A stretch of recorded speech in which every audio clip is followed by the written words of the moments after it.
Joe Biden's campaign seized the moment this week, using the Woodward book to try to change the subject on the campaign trail from law and order to the pandemic. Joining us now is Biden campaign senior policy advisor Jake Sullivan.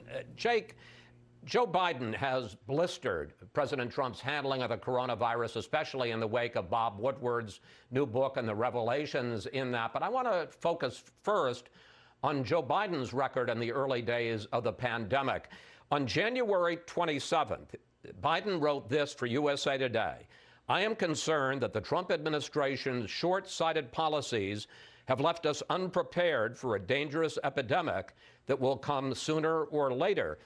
But the vice president was holding mass rallies as late as March 9th, after the CDC had already warned against those kinds of gatherings. How come?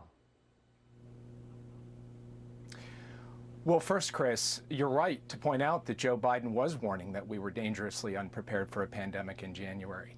And in February, he was warning that China was blocking the access for our CDC inspectors to get on the ground to be able to learn about the virus and protect the American people, while Donald Trump was praising their transparency. And in March, he was laying out comprehensive plans for how he would deal with it as president. But Joe Biden wasn't president in March. Can you answer my question? Why was he holding mass rallies as late as March 9th? Because he wasn't the president, and he didn't get the information from government experts telling him this was deadly and airborne the way President Trump did. He wasn't being told by his national security advisor, the way that Donald Trump was, that this was going to be the worst crisis of his presidency. He didn't have access to the kind of information that Donald Trump had, and Donald Trump got all that information, learned this virus was deadly, learned it was airborne, learned it was worse than the flu, and then lied to the American people and did nothing about it. That is the difference in the record between Donald Trump and Joe Biden in this regard. Well, let's talk about another difference in their record. On January 31st, President Trump announced travel restrictions on China. That same day, here is what Vice President Biden had to say. This is no time for Donald Trump's record of hysterical xenophobia, and fear-mongering to lead the way instead of science. Biden denies that he was talking that day about the travel restrictions that the president had just imposed. Are we to believe it was just a coincidence that he was talking about xenophobia the day that the president announced travel restrictions on China? Well, first of all, Chris, independent fact checkers, including PolitiFact, have looked at the claim that Joe Biden was opposed to the China travel restrictions, and they have deemed that claim false. It's not a coincidence. Joe Biden was talking about Donald Trump's record from the beginning of demonizing Chinese Americans, of giving names to this virus, of raising questions about whether we should trust Asian Americans. This is something Donald Trump has been doing over the course of his 4 years, is using xenophobia and fear-mongering in the moment of crisis rather than actually doing his job.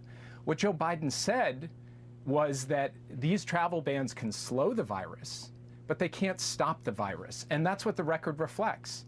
Despite the fact that there were restrictions put in place, both with respect to China and Europe, we have 200,000 people dead and 6 million cases. And the reason why is because Donald Trump didn't do his job with respect to testing. Well, but I want to focus again on this. With respect Jake, to guidance. I want to focus on this because your campaign didn't say, you say, well, the fact checkers say he didn't oppose it.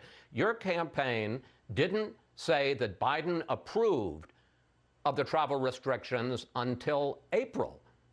Why did it take him so long?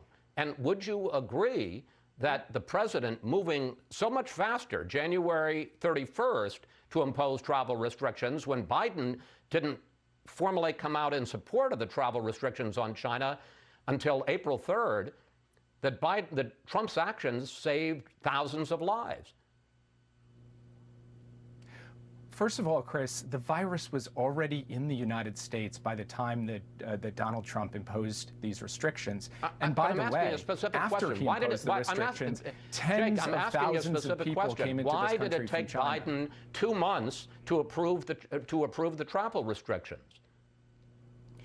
Well, first, it didn't take him 2 months. In a speech on March 12th, Joe Biden said that travel restrictions can slow the virus, but they can't stop the virus. His whole point was the only way long term for us to get this virus under control is for the president to stand up and do his job here at home, where the virus was circulating.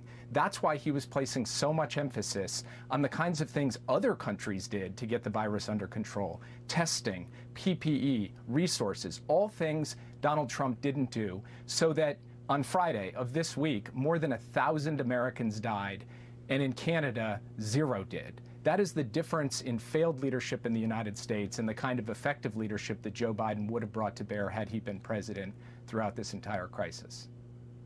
I want to talk about another subject, because President Trump has been hitting Joe Biden hard on the issue of law and order. He says that that will be threatened if Joe Biden is elected president. In Portland, Oregon, you see the videos here. There have been more than 100 days of protests, often violent.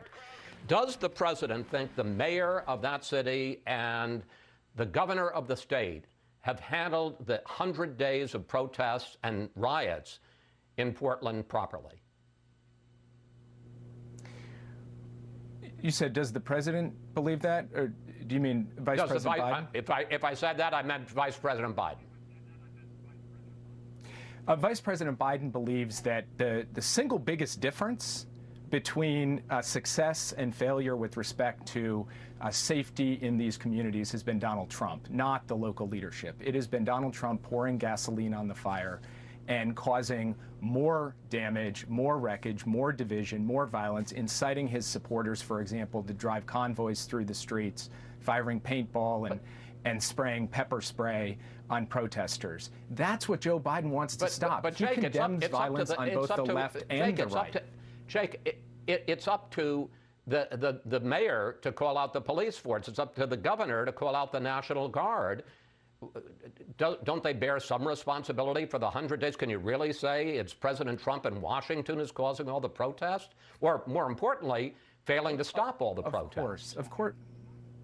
Of course, responsibility lodges at every level of government, local, state, etc. But Chris, here's the important point. There were Democratic mayors and a Democratic governor in Portland and in Oregon when Joe Biden was vice president, and you didn't see this happening. Joe Biden and Barack Obama protected federal property without having to send in militias. Joe Biden and Barack Obama cut the violent crime rate by 15% in this country without inciting more lawlessness and more chaos and more violence on the streets. So the real difference in what we're seeing today is a difference in leadership in the White House that chooses to inflame every situation rather than try to calm them down. And Biden has been out there coronavirus, the fact that we've had a 6 months of dislocation from that, don't you think the fact that we've had George Floyd and the reaction from that, don't you think that's played a role in it? Again, can you really blame all this on President Trump? Of course. The point that I'm making is that at a moment like this, at a crisis moment like this, the single most important thing that we need from the White House is an effort to reduce tension, to calm the situation down, to call out violence wherever it comes from. And frankly, Donald Trump has simply been unwilling to call out violence from right-wing militias. Joe Biden has said, whether it's from the left or the right, violence is wrong. Donald Trump has been too scared to do that because he doesn't want to take on his own people. So I'm not sitting here saying that every last aspect of this falls at the feet of the White House. Of course not. But what I am saying is that one of the biggest differences between how things operated under the Obama-Biden administration and how they operate in Donald Trump's America is that we have leadership in the White House that is pouring gasoline on the fire rather than trying to bring a significant amount of progress towards greater safety in our communities. Jake, thank you. Thanks for your time this Sunday. Please come back.